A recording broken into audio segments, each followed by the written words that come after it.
E pessoal, a partir de agora mais um Melhores Top 100 Podcast, o nosso bate-papo sempre sobre empreendedorismo e sucesso.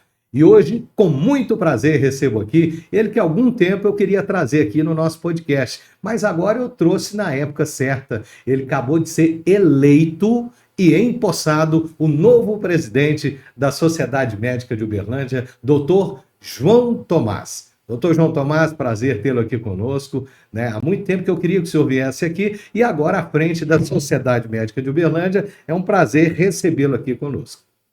Seja bem-vindo.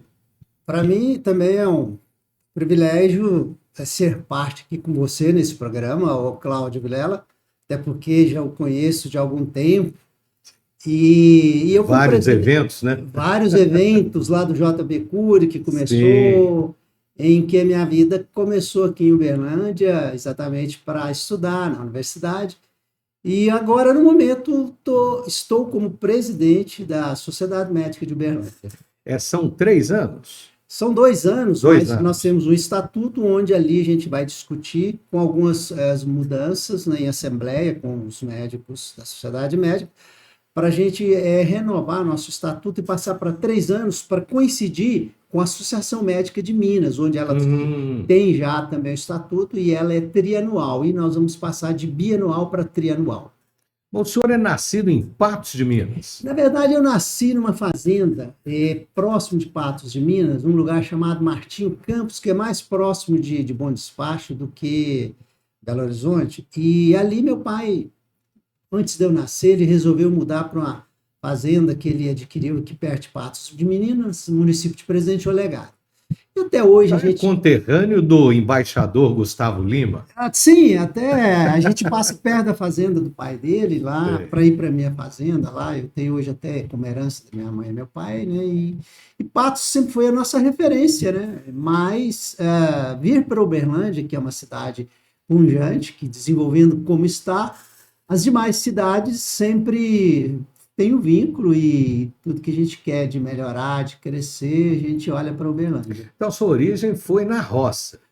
Bom, meus primeiros 12 anos foi na fazenda. Eu fui alfabetizado pelas minhas irmãs mais velhas, meu pai e minha mãe, eu sou o 8º de uma família de 12, né? 12 irmãos.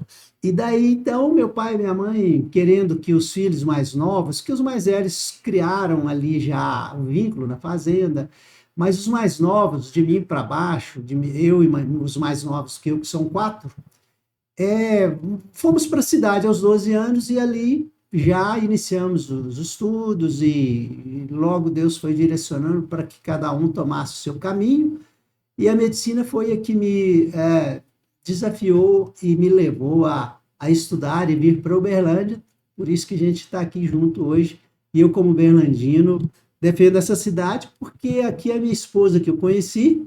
A Beatriz. A Beatriz, que São 3 filhos. Meu sustento, assim, meu apoio, meu ponto de equilíbrio, com 3 filhos. São todos médicos? 2 médicos e uma advogada. Ela é concursada no estado de Minas como investigadora da Polícia Civil. E mais 3 netos que já tenho. Enfim, essa é a minha família. E a sua especialidade, que é obstetrícia e ginecologia. Como que surgiu essa especialidade na sua vida? Teve alguém que te inspirou ou não? A coisa aconteceu naturalmente? Ou você já tinha esse anseio? Olha, eu quero voltar um pouco e dizer que eu comecei a fazer medicina e me inspirei num momento muito traumático, emocional.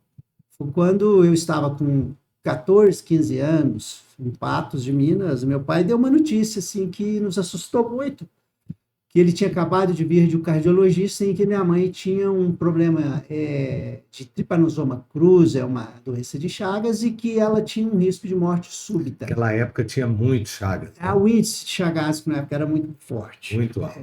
Então, e aquilo me despertou, porque eu senti muito que minha mãe pudesse ter algum problema de morte súbita, e comecei a ir para a banca de revista para estudar sobre o assunto, e aquela revista Conhecer, né? Tinha os fascículos semanais. Conhecer. E falava sobre ciência, sobre saúde, e naquela época estava falando sobre o primeiro transplante no Brasil, do boiadeiro, que foi o primeiro em São Paulo, da equipe de Zerbini. E aquilo me despertou, não, eu quero ser cardiologista, eu vou fazer o transplante na minha mãe. Doutor Zerbini. Então, com isso, eu passei a estudar muito, vestibular, mas acontece que durante a faculdade, acompanhando a minha mãe, ela estava bem, mas ainda algumas repercussões clínicas, acabou que eu fui dar plantão no pronto-socorro de ginecologia e obstetrícia, eu gostei muito. E a minha mãe, como já estava bem, eu não me despertei para a área cardiológica, e embora gostasse também de estudar, e daí começou o ginecologista que sou aí, com meus quase 9 mil partos já. Então foi ali no plantão. Foi no plantão ali que eu Na me rede pública. despertei lá na UFO, no hospital, onde fiz os primeiros partos já no 5º ano e acompanhando. E vendo que o esforço e o empenho daquelas mulheres, eu lembrava muito da minha mãe. Ela que teve 12 filhos, partos normais, todos na fazenda, eu queria também participar desse momento, vendo aquelas mulheres ali, tendo dores, né? Querendo ter seu filho. Isso me inspirava muito, e até hoje, né, eu tenho prazer naquilo que faço, de ver a alegria, né, daquelas que vejam o seu filho ali no choro, da alegria é ver o choro da criança, né? A alegria da mãe. E vamos entrar no assunto da sociedade médica em si, né? Tem muitos projetos, eu tenho certeza disso, né? Eu queria que primeiro você falasse conosco a respeito da reforma que foi feita. Tem 8 anos já que você está junto com o Braga lá na diretoria, já passou em quase todos os cargos. Acho que só a presidência que não tinha passado ainda, que você tentou correr de todo jeito, né? Mas o Braga, ele é convincente, né? O nosso presidente que acabou de sair, né? O Eduardo Braga, o doutor Eduardo Braga, né? E ele conseguiu te convencer, né? Porque ele é bastante convincente também, mas ele não vai te deixar sozinho, né? Tem ele, tem a Espíndola, a doutora Espíndola, né? Então eu queria que você falasse da reforma que foi feita, foi uma reforma gigantesca, durou alguns anos, né? E eu acho que você participou de toda essa reforma, né? Não, de fato, a minha passagem pela sociedade médica ela é antiga. Sempre gostei de estar ali na associação médica, né? A sociedade médica. E trabalhar com o Braga foi um privilégio, um ex-presidente que marcou muito a passagem dele ali conosco, porque nós enfrentamos aquela questão da era Covid, e a sociedade médica não podia fazer reuniões mais e se fechou. E ela também passava por alguns problemas físicos, e nós investimos, o Braga como presidente, eu como vice dele, trabalhamos com a diretoria no sentido de renovar. Hoje é uma sociedade médica renovada, é uma casa nova, com todo o alvará, tudo funcionando. E concluímos também com isso que celebramos nesse ano de 2025 os 80 anos da fundação, da criação da Sociedade Médica. 80 anos já. 80 anos. E criamos alguns patrocinadores, né, que contribuíram. A sede ali tem 80 anos também?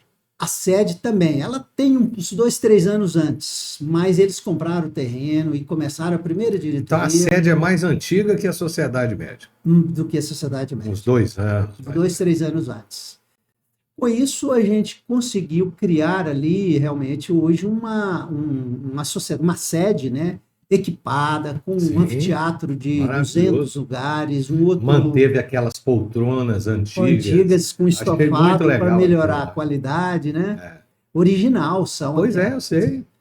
Os baluartes criadores da Sociedade Médica, né? Eles foram os que, vamos dizer, a gente tem lá um livro que conta toda a história, e eu me lembro de alguns, José Carneiro, do doutor Leôncio, entre outros ali. Esses são os fundadores da fundadores. Sociedade Médica? Isso. Com isso, a gente tentou levantar e alavancar a sociedade médica como um lugar que é nosso, né? Todo Sim. médico se sinta ali, né? O seu lugar, onde a gente pode... Hoje nós temos projetos já para 2026, 4 pontos fundamentais que a gente quer trabalhar. Hoje nós criamos lá um estúdio também para gravação de podcasts, conversas como essa aqui com você. E o principal na nossa diretoria, eu estabeleci, é que lá é o local de evento científico que a gente quer e espera que todos os médicos venham participar da sua especialidade num evento mensal, que possamos preencher 2026 cada mês com um evento científico. Então vai ter uma agenda. Todo mês vai ter Vai um ter um evento evento científico. científico. Isso é importante. Essa é a nossa espinha dorsal, é a base que eu quero restaurar, trazer para a sociedade médica os médicos para participar nesse sentido. E também criar um momento de lazer, além de um outro item que eu vou citar, para que tenhamos ali uma vez por mês, uma sexta-feira, a última sexta do mês, vamos dizer, o happy hour, lá das 3 da tarde, o médico dá uma passada lá, vai ter uma conversa, uma bebida, um som, e ali a gente celebrar e se alegrar, uma música ao vivo. Mas o outro item que eu quero é que a gente possa criar um plano de saúde trazendo todos os médicos da sociedade médica para se beneficiarem e ter uma assistência médica Isso é inédito, de uma forma exato, que ele possa ter uma contribuição com valor sobre a nossa intermediação. E envolver e agregar nossos médicos da sociedade médica, que eles sintam que ela é nossa. E nós precisamos criar esse clima de crescimento, de dependência e de prazer de estarmos ali trabalhando, e também um momentozinho de lazer na última sexta de cada mês, que é o happy hour.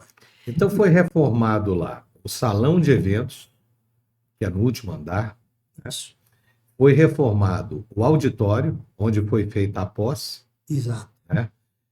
Tem esse podcast lá, que é na parte de baixo. Subsolo. Né? Foi feito todo uma acessibilidade com o elevador, que foi uma obra fora o que já existia do prédio. Né? Teve que fazer um anexo para colocar esse elevador, né? Porque o prédio é antigo, 80 anos. Antigo, né? Foi uma reforma em que a gente gastou muito, investimos muito, porque a vigilância, com toda a segurança que precisa dos eventos, né? Evacuação rápida, né? Para tirar numa situação de incêndio. Tem o elevador, tem a escadaria externa que o arquiteto teve que trabalhar para poder, no momento que tem que evacuar todas as pessoas rápidas, fecha o elevador, tem a rampa e tem a escadaria externa. E outra coisa que eu achei legal, vocês respeitaram a arquitetônica do prédio, né? Não mexer na originalidade, né? Então, aquela visão que todo mundo a vida inteira teve da fachada, né? A fachada da frente vocês mantiveram ou não? Teve alguma mudança? Mantivemos, porque aquele é o perfil dela, é a cor. Ela está numa esquina onde criamos ali também um telão, onde nós temos ali empresas que queiram divulgar o seu trabalho. E a gente tem ali um projeto em que a gente contrata para que ele use aquele ponto ali da esquina, onde quem sobe a Cesar Alvim ali já vê sociedade médica ali de roupa nova, né? Verde e branco na sua estampa, no seu design. Exatamente. E existe, além desse projeto do médico aí, existe mais algum projeto que o senhor anseia? Porque eu tenho certeza que você tem os seus projetos também. Né? Tem os projetos que já existem na sociedade médica, o Braga vem, o anterior do Braga já vem colocando também, mas tem alguma coisa que você gostaria de fazer para beneficiar a classe médica de Uberlândia? Exatamente, liberar nossos médicos com a criação do podcast, do estúdio, para que todos os médicos tenham a liberdade. Uma interação, né? De vir e procurar sua sede, seu lugar, para fazer uma gravação que ele quer lá da sua clínica, seu consultório, seu hospital. Então, a gente quer divulgar isso com o setor de comunicação. A gente tem uma empresa lá que também estará caminhando conosco, e assim a gente desenvolver uma maior interação dos médicos com o seu trabalho para a população de Uberlândia, para as pessoas também acompanharem nosso trabalho. Então, a sociedade médica, ela é o ponto de ação para que os médicos tenham essa liberdade de fazer e divulgar o seu trabalho, né?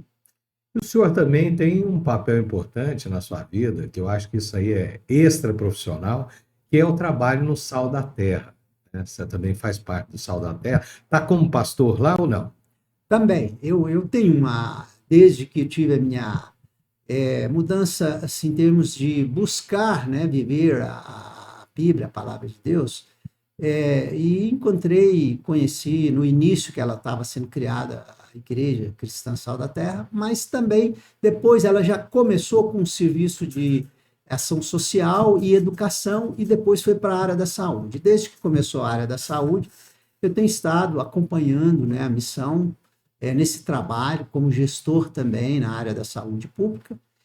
E na área espiritual tem uma igreja da qual eu participo lá também como pastor, levo as reuniões com a liderança, mensagens, e trabalhamos junto, para que assim o trabalho que você perguntou da Missão Sal da Terra continue crescendo, como até aqui tem já feito seu trabalho na área como uma organização social sem fins lucrativos, de reconhecimento municipal, estadual e federal, fazendo esse trabalho aí na parceria com a Secretaria de Saúde, com o prefeito municipal, para agregar e dar uma melhor assistência à qualidade de saúde da nossa população que merece, que são os uberlandenses e os uberlandinos, né? E eu acredito que a Sociedade Médica de Uberlândia, ela tem uma preocupação com a saúde de Uberlândia. Como é que o senhor vê hoje a saúde de Uberlândia a nível estadual, a nível nacional? É uma saúde boa? É deficitária? Como é que o senhor vê? Olha, da parte da saúde pública, eu vejo como uma aplicação, né, que a prefeitura tem de trabalhar muito na área da saúde, né, porque todos os segmentos do trabalho da prefeitura são extremamente importantes. Mas a área da saúde, ela tem sido sempre vista e com ações eficientes do prefeito com seu secretário municipal de saúde, trazendo a Uberlândia como uma cidade de referência na saúde pública, até porque o CONAS, que é o Conselho Nacional dos Secretários de Saúde de Estado, tem Uberlândia como uma referência. E a Missão Sal da Terra, junto com as outras instituições também, trabalham aqui vendo uma população que ela é bem assistida no aspecto da atenção primária e da secundária e terciária. E com isso a gente percebe que a população ela é privilegiada. Lógico que ela tem suas melhoras aí a cada dia na área de internações, de processos de alta complexidade, mas sempre a gente percebe que a população ela tem uma boa assistência aqui em Uberlândia.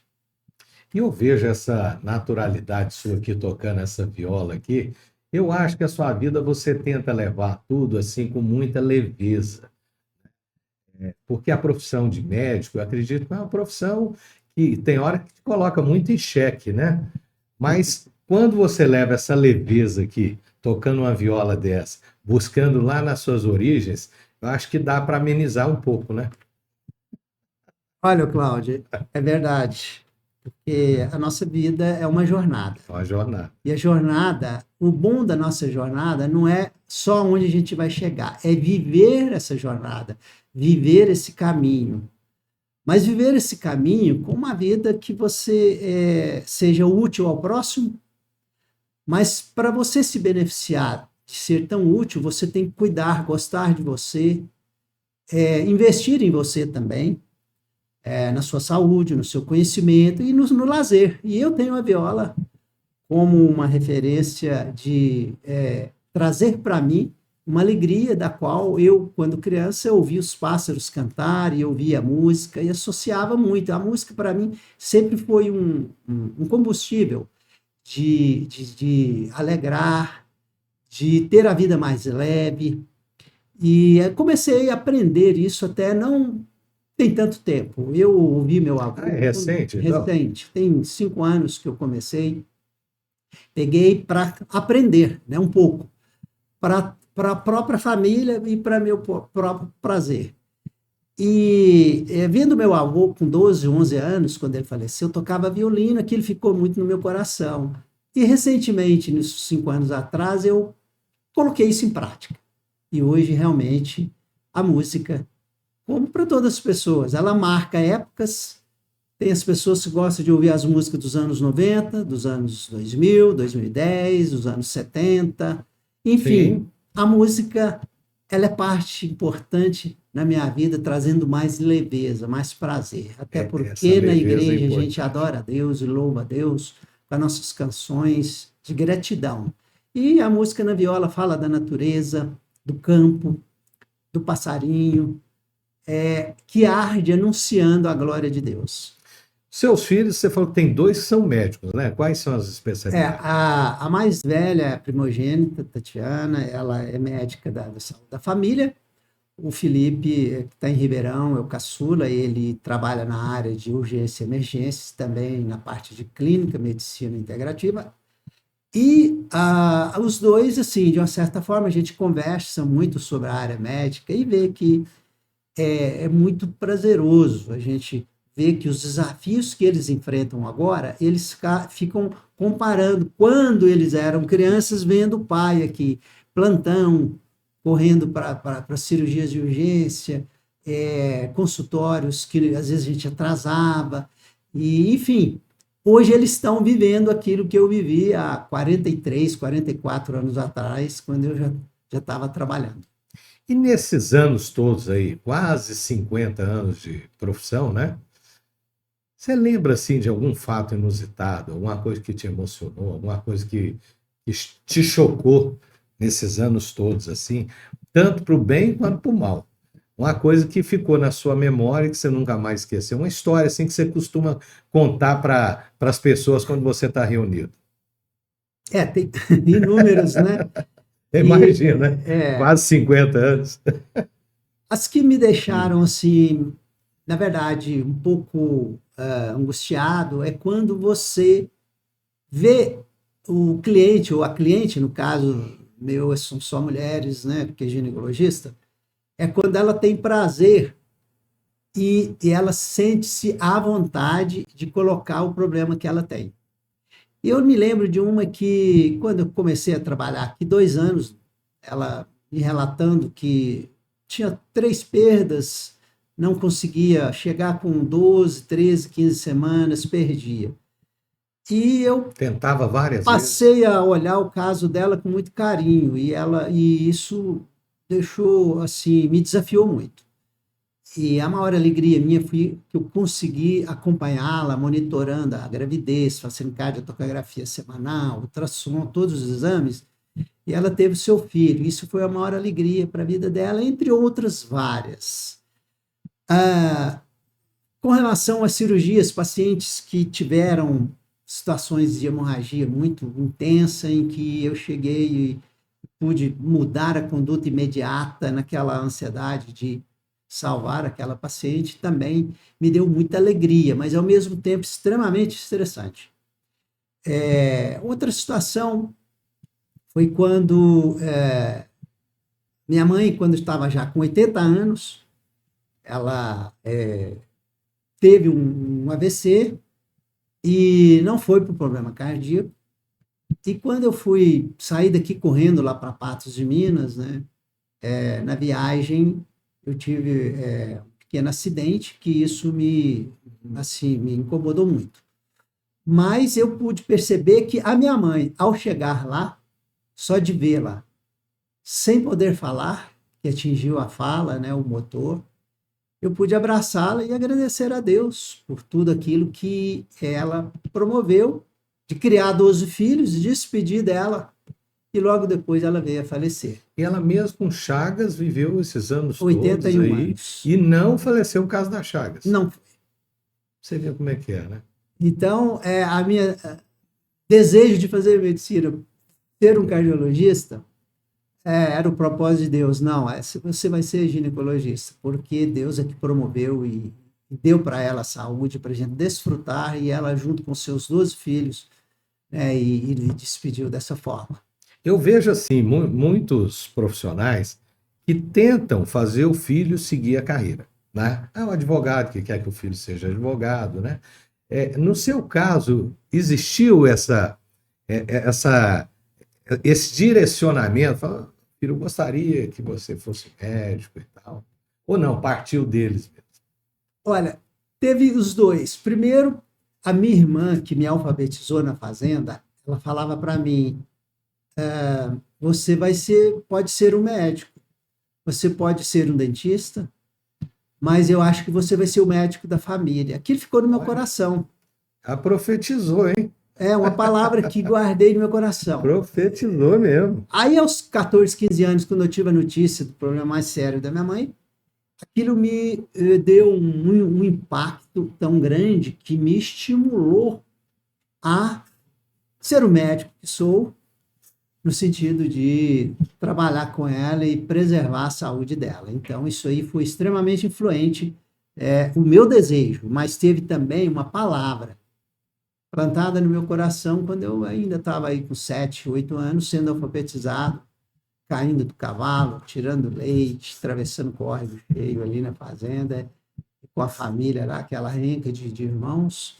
E a minha professora lá, minha irmã mais velha, tinha uma palavra para mim sempre, me estimulando e me incentivando a continuar os estudos. E nesses anos todos, ou lá no início da sua carreira, teve algum médico assim que você falou, eu queria ser um cara igual esse cara? Teve? Existiu isso? Aquele inspirador? Sim, quando eu comecei a ler... Você citou o Zerbini no início da nossa conversa. O Zerbini foi uma pessoa porque eu seguia na revista Conhecer, que falava sobre os transplantes que estavam em vias de acontecer. E ele foi o primeiro a fazer um transplante Foi de coração, primeiro, né? aqui no Brasil. Doutor Zerbini. Como é que era o nome dele? Era Roberto Zerbini, não. não, me esqueci qual. Zerbini. Todo mundo chamava ele só de Zerbini, né? Então... Mas uma pessoa que me estimulou muito na época e que eu ouvia nas rádios ainda é o Martin Luther King, que lutava muito pelo direito civil, né? Norte-americano. Martin Luther King foi uma pessoa que eu vi o discurso dele, eu não entendia muito bem, mas aquela forma dele de falar e de colocar as pessoas como, em primeiro lugar, e que o direito que as pessoas tinham era de viver uma vida livre, independente de raça, cor, de profissão, de formação. E diante da minha vivência rural, né, mais simples, na natureza, eu me identifiquei muito com Martin Luther King. O senhor morou fora do Brasil, né? Tive também a experiência de conhecer, eu estava com 47 anos, quando meus filhos estavam pequenos, resolvi tirar um ano sabático. Fui para a Escócia, aluguei meu consultório, aluguei minha casa. Gente, mas assim, resolveu de uma hora para outra. Eu tive um convite de um casal escocês que veio ao Brasil e aqui ficaram hospedados na minha casa, de uma igreja batista de Leith Baptist Church da Escócia, de Edimburgo, né? Acaba que ali, na minha casa, ele também me fez um convite de passar um tempo com eles lá. Aí organizei dentro de um ano, fui lá visitar, espiar a terra, e fui com a família, e ali pude conhecer melhor a vida dos escoceses, é um país ali do Reino Unido, né? E viajava ali para a Inglaterra, para Londres, País de Gales, França e toda a Europa. Irlanda do Norte, que faz parte, né, do Reino Unido. Então, aquele tempo ali, para mim, foi uma experiência formidável, onde eu visitava o hospital uma vez por semana, também conhecendo a realidade da medicina. E trabalhou com medicina lá? Não trabalhar como a gente trabalha aqui, mas acompanhando só nas avaliações de casos mais complexos da maternidade. É o assessment room, sala de reavaliação de discussão de casos. Isso, para mim, me trouxe uma vivência, uma experiência muito boa. E a fluência também na língua. E também aprendendo inglês com mais fluência, aprendendo a ouvir, a falar também. Aí, esse tempo para mim de sabático, foi mais de um ano, pouco mais de um ano, voltamos para Uberlândia e recomeçamos de novo.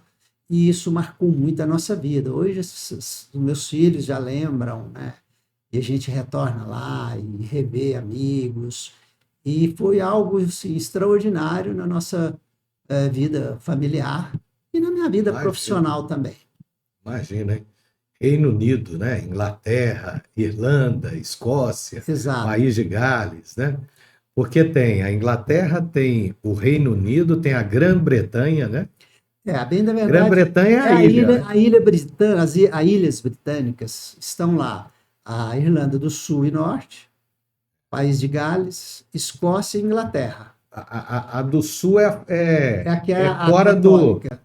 fora do eixo ali, Está né? fora. E a protestante, que é a Irlanda do Norte, mais País de Gales, Escócia e Inglaterra compõem o chamado United Kingdom, que Reino é o Unido. Reino Unido, né? E com isso criou, né, aquela família britânica lá, da rainha, que começou toda a história, né, do parlamento. E a rainha sempre existiu, mas quem governava era o parlamento, embora ela tivesse também participação. E tem ainda um pouco. Então, assim, Hoje nós ali. temos um rei, né? Hoje temos. Mas não é bem da verdade que a gente vê hoje. A gente acostumou tanto em falar rainha da Inglaterra, né? Que o reinado dela, acho que foi mais de Foi 50 anos. da Elizabeth, foi de 50 foi 1925, quando ela começou. Ela era novinha, né? Estava com 25 anos, eu dei uma lida na história, e percebo assim que é uma história muito interessante, né? Daí é que nasceu, logo depois dela, veio outra rainha, o parlamento tendo ali a forma de governar, embora o rei e a rainha também estão ali, mas a gente percebe que é uma cultura, E muito durante muito tempo interessante. tinha a rainha e tinha a primeira-ministra, Primeira-ministra que era a Margaret Thatcher, Margaret Thatcher foi uma a delas, dama de ferro. que tem sempre o primeiro-ministro, né? Sim. E hoje a gente nota que essa política ela mantém, ela está São muito conservadores. conservadores e mantém um país onde referência em termos assim de Europa, né? Junto com a Europa, né? Que é o continente. E lá eles chamam o continente, oversea. Depois do mar veio o continente, porque lá é uma ilha, né? E então a gente nota que é um lugar incrível, né? E eu até assim, se quem tiver essa oportunidade, passar um tempo sabático em algum lugar onde deseja, traz uma experiência muito grande para a Ô, gente, João, né? foi assim, revigorante esse papo nosso, né?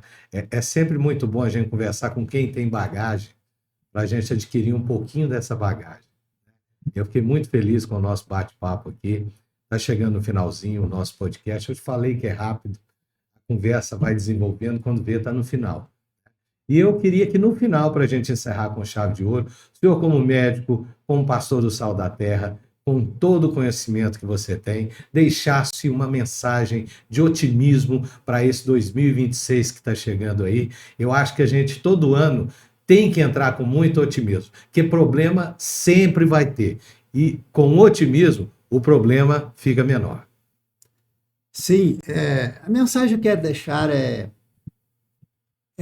assim diz Deus na sua palavra, né? Eu que tenho pensamentos de paz a vosso respeito, pensamentos de paz e não de mal, para vos dar um futuro. O futuro, todos nós desejamos o melhor. Que você que está aqui conosco possa receber, que seu 2026 vai depender de você, Sim. mas Deus já te criou para que você seja uma bênção onde quer que você for, fazendo de você sempre uma pessoa importante, porque todos nós somos importantes, criados para anunciar que Deus é bom e Ele nos conduz para um caminho que é o melhor. E a humanidade está dividida entre aqueles que servem a Deus e os que não servem a Deus. E servir a Deus é olhar para o próximo como eu estou olhando para você e vejo você como a imagem de Deus em Cristo, resplandecendo aqui nesse programa, a todos os ouvintes aqui do seu programa, que viva com simplicidade, com amor, servindo ao próximo, que com certeza você vai desfrutar do melhor em 2026 e esse Natal também, que é a companhia de Deus em Cristo, para que a gente possa viver nessa paz serena, segura e absoluta. Assim seja. Muito obrigado, doutor João Tomás, foi um prazer. E prazer ter você conosco até agora aqui conosco no nosso Melhores Top 100 Podcast. Foi mais um episódio. Hoje eu recebi o obstetra e ginecologista doutor João Tomás, que é o atual presidente da Sociedade Médica de Uberlândia. Espero que vocês tenham gostado do nosso podcast e espero vocês na próxima edição. Até a próxima!